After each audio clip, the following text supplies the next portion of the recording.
প্রথমে টমেটো ভেজে নেব। টমেটোটা হালকা করে ভেজে নেব।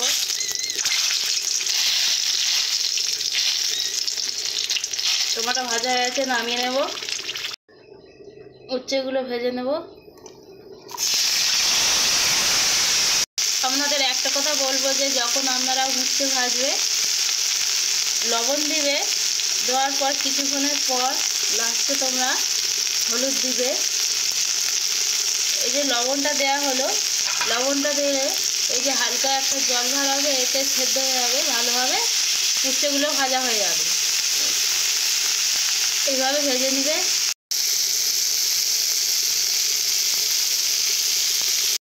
কিছুক্ষণ ভেজে নিয়েছি, নেওয়ার পর হলুদ দেব, অল্প পরিমাণে হলুদ দেবে, দিয়ে এইভাবে ভালো করে ভেজে নিবে।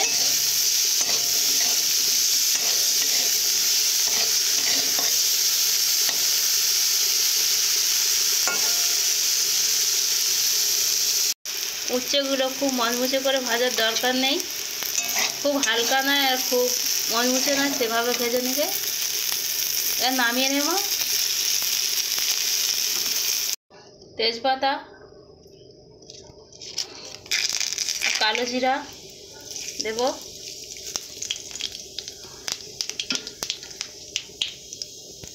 কালো জিরা দিলে সেন্টটাই আলাদা, খুব সুন্দর সেন্ট হয় তরকারি। আপনারা একবার কালো জিরে দিয়ে বানাবেন। আর তেজপাতা দিলে এর সেন্টটাও খুব সুন্দর হয়। নেওয়ার পর আলুগুলো দেব।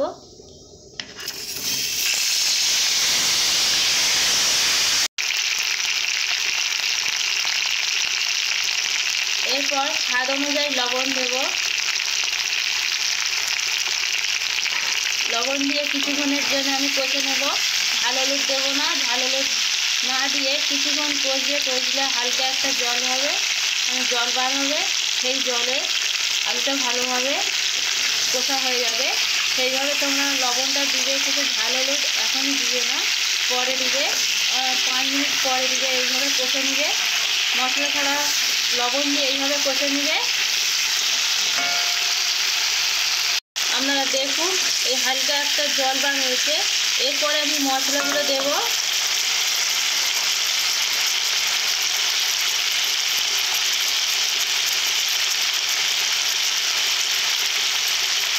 হলুদ দেব 1/2 চামচ,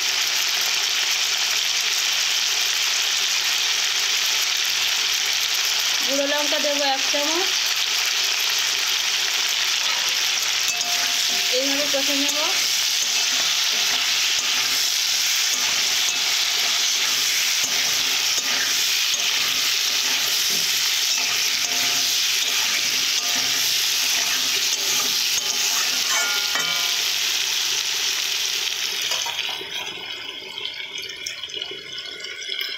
ভালো করে আলুগুলো কষে নেওয়ার পর মটরশুঁটিগুলো দেব।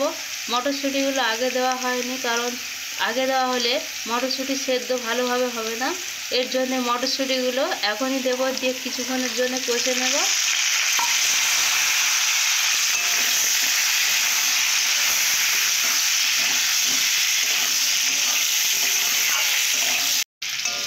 এভাবে ভালোভাবে কষে নিয়েছি। এরপর জল দেব।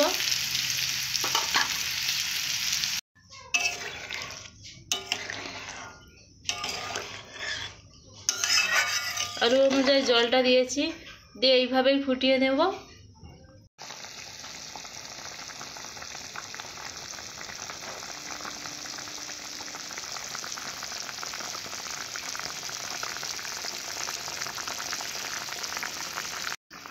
ভেজে রাখা উচ্ছে আর টমেটো দেব।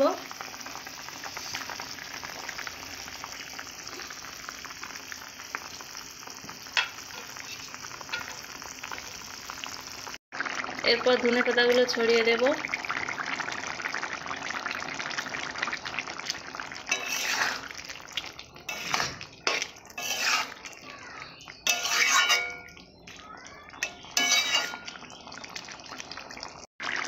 এরপর জিরে আর ধনে দিয়ে নামিয়ে নেব।